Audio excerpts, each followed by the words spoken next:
friends, the United Kingdom, where the backslide away from conscience rights has placed the basic liberties of religious Britons in particular in the... There have been infringements on free speech that actually affect not just the British. Of course, what the British do in their own country is up to them. Keir Starmer visibly squirmed when confronted with JD Vance's pointed remarks about free speech suppression in the UK.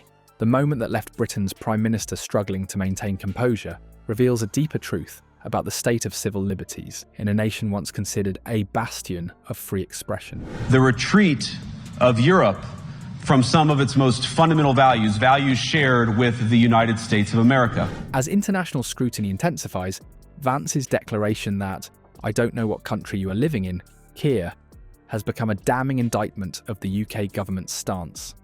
What's behind Starmer's discomfort? And why are these American observations causing such a stir in British political circles? Before we move on, I'd like to ask you a small favour. If you appreciate this content, please take a second to like this video and subscribe to the channel.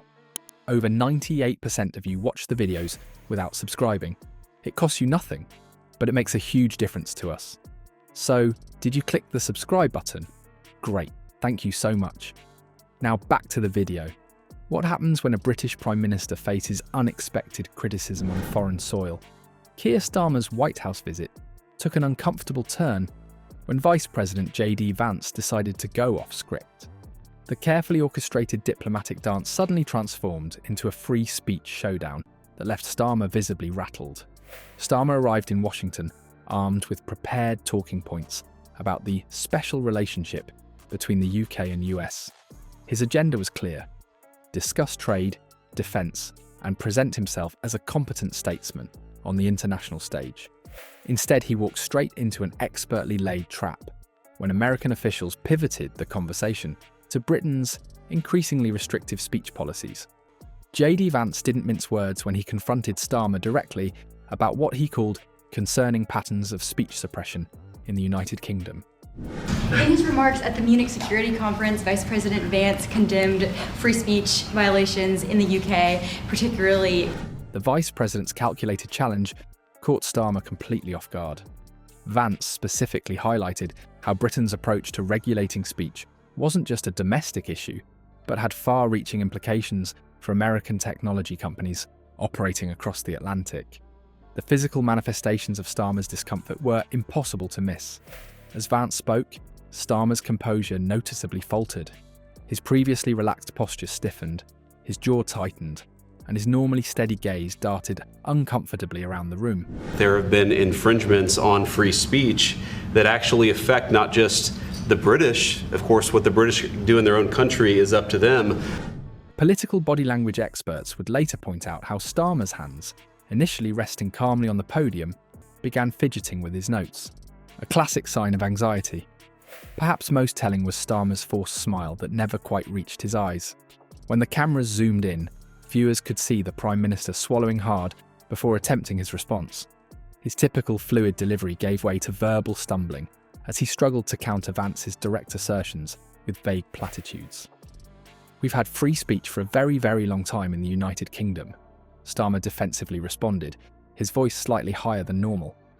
This weak appeal to historical tradition stood in stark contrast to Vance's specific examples of recent free speech infractions.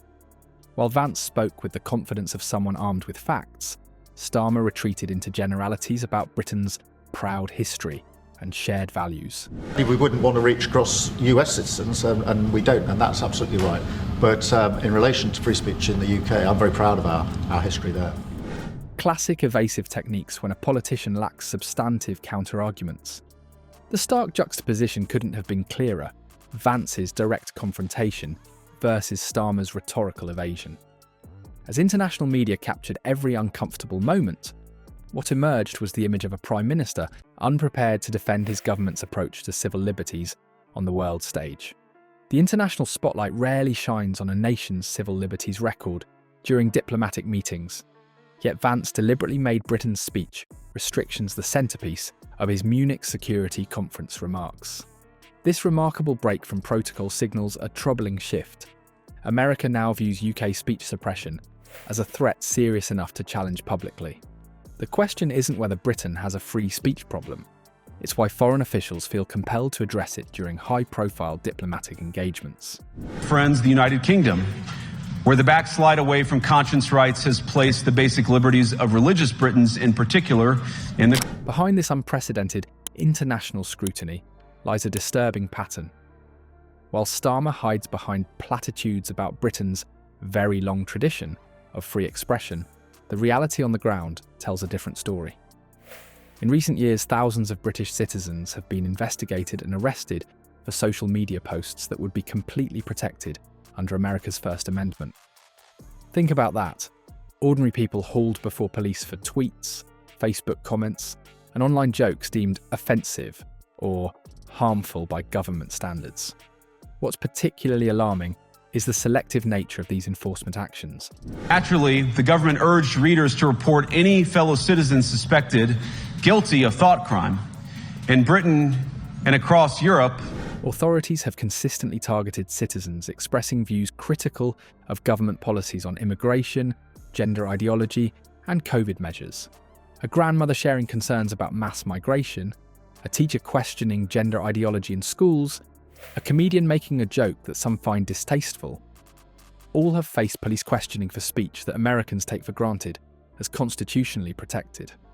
This widening transatlantic divide on free expression creates real-world frictions.